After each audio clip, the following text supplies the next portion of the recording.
40번 볼게요. 40번의 주제는 뇌가 가진 원래의 음악적 기대 또는 규칙을 음악가가 예상치 못하게 깨트릴 때 그때 비로소 풍부한 음악적 감정이 생겨난다. 그러니까 인간의 뇌가 가지고 있는 앞으로 멜로디는 대충 이렇게 흘러갈 것이다 라는 어떤 규칙 또는 그 사람이 하는 기대가 있는데 그것을 예상치 못하게 새로운 음악이 깨트릴 때 그때 풍부한 음악적 감정이 생겨난대요. 자, 해석을 해볼게요. 자, 여기에서 보시면 so that이 무슨 뜻이냐면 뭐뭐 하기 위하여 라고 해석이 되거든. 그래서 여기는 해석을 여기 부사절 먼저 해석하고 그 다음 여기 앞으로 돌아올 거야. 뇌는 우리가 한 다음에 이 노우라는 동사에 얘가 목적어 역할을 하잖아. when이 목적어 역할을 할 때는 뭐뭐 할 때라고 해석하면 안 되고요. 언제라고 해석을 해야 돼. 뇌는 우리가 언제 음악가가 그것을 따르고 있는지를 알기 위하여, 여기서 그것은 앞에 나오는 이 도식을 이야기하는 거고, 이 도식이 무엇인지 좀 어려운 표현이기 때문에 앞에다가 쉬운 표현으로 설명해 놓은 게 뭐야? 일정한 박자의 모형, 그걸 우리가 뭐라고 부른다? 도식이라고 하는 거야. 그러니까 우리가 생각하는 일정한 박자의 기준을 뭐라고 부른다? 도식이라고 부르는 거야. 그래서 뇌는 우리가 언제 음악가들이 우리가 가지고 있는 박자의 기준을 따르고 있지 않은지를 알도록, 여기까지지? 알도록 일정한 박자의 모형, 즉 도식을 만들 필요가 있다. 여기까지지? 그러니까 우리 뇌는 음악을 들을 때 기본적으로 일정한 박자의 기준, 그걸 뭐라고 부른다? 도식이라고 부르는 거야. 이것을 미리 만들어 두는 거야. 그래야지 음악가가 언제 그 박자를 살짝 바꾸는지를 알아챌 수가 있다는 거야. 이해되시죠? 다시 해서 해볼게요. 뇌는 우리가 언제 음악가들이 이 도식을 따르고 있지 않은지를 알기 위하여 일정한 박자의 모형, 즉 도식을 만들 필요가 있다.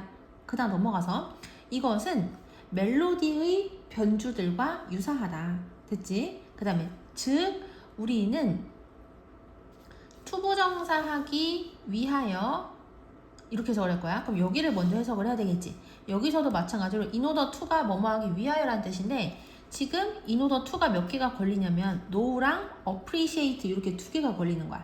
근데 얘도 그렇고 목적어가 필요하잖아. 이 두 개의 목적어가 when the musician is taking liberties with it으로 똑같기 때문에 뒤에다 한 번만 쓴 거야. 그러면 이때도 마찬가지로 얘를 어떻게 해석을 해야 되겠어요? 언제라고 해석을 해야 되겠지. 오케이? 자, take liberty with 하면 무엇을 멋대로 바꾸다 라는 뜻이야. 그래서 우리가 음악가가 언제 그것을 멋대로 바꾸는지를 첫 번째 알고 그리고 판단을 하기 위하여 멜로디가 무엇인지에 대한 정신적인 표상을 가지고 있을 필요가 있다. 방금 전에 했던 얘기랑 똑같은 거야.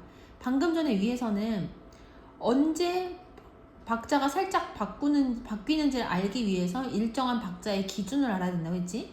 여기서는 박자뿐만이 아니라 멜로디도 똑같다는 거야. 곡을 제대로 즐기려면 원래 멜로디가 뭔지 그 기준을 머릿속에 담고 있어야 된다는 거야.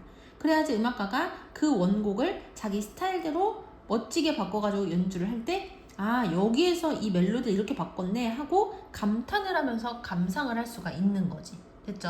다시 해석을 해볼게요.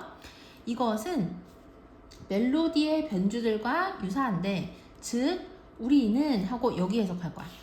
근데 얘와 얘의 목적어가 여기 똑같으니까 여기 먼저 해석이지. 언제 음악가가 그것을 멋대로 바꾸는지를 알고 그리고 판단을 하기 위하여 그 멜로디가 원래 무엇인지에 대한 정신적인 표상, 그러니까 여기서 이 정신적인 표상은 앞에 나온 모형이랑 똑같은 거야. 정신적 표상을 가지고 있을 필요가 있다. 여기까지 됐지? 자, 그 다음 넘어가서 박자적 추출 하고서 이게 또 뭔지 모르잖아. 그래서 또 동격의 콤마를 찍고 뒤에 뭐가 나오는 거야. 그럼 여기서 얘랑 얘는 똑같다고 보면 되겠지. 그래서 박자적 추출, 즉 여기서도 콤마가 즉으로 해석을 하면 돼요. 그리고 knowing이라는 이 동명사의 목적어가 이렇게 두 개인 거거든. 그래서 이것과 그리고 이것을 아는 것 이렇게 해석할 거야.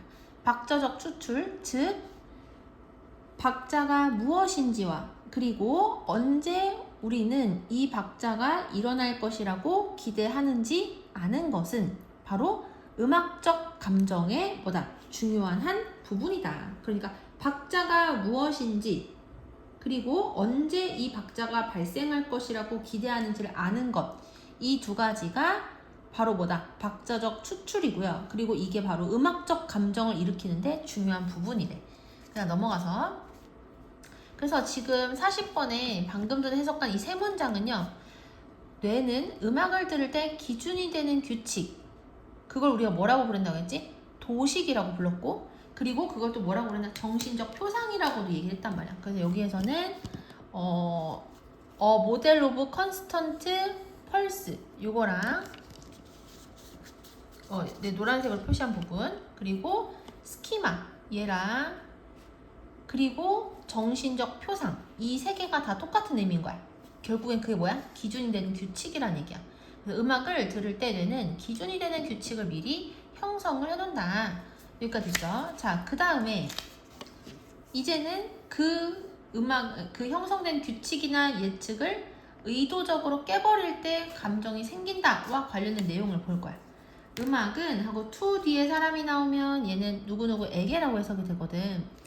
음악은 기대의 체계적인 위반을 통해 감정적으로 우리에게 소통을 한다. 여기가 가장 중요한 거야. 음악은 우리에게 감정적으로 어떻게 다가가냐?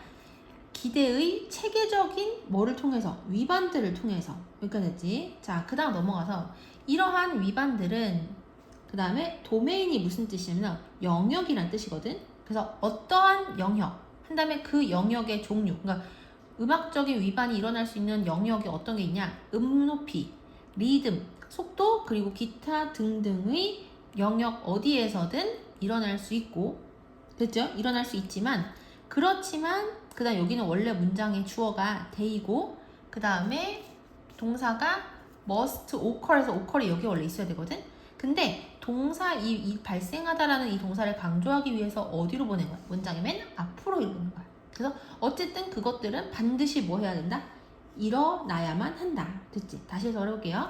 이러한 위반들은 높이, 리듬, 속도, 그리고 기타 등등의 영역 어디에서든 일어날 수 있지만 그렇지만 그것들은 반드시 일어나야 된다. 그러니까 형성된 규칙이나 예측을 위반을 해야지 그걸 듣는 사람들로 하여금 감정적으로 뭔가 감동을 줄 수가 있는데 그러한 위반은 높이에서 일어날 수도 있고 리듬에서 일어날 수도 있고 속도에서도 일어날 수 있는데 어쨌든 일어나기는 반드시 해야 한다는 거. 어디에서든 간에. 여기까지 되시죠? 자, 그 다음 넘어가서 음악은 조직화되어진 소리이다. 하지만 그 조직화는 일단 예상치 못한 것에 몇몇 요소를 포함을 해야만 하고 또는 그러지 않으면 여기서 5월이 무슨 뜻이냐면 5월이 또는이 아니라 그렇지 않으면이야. 앞문장처럼 하지 않으면의 뜻이겠지?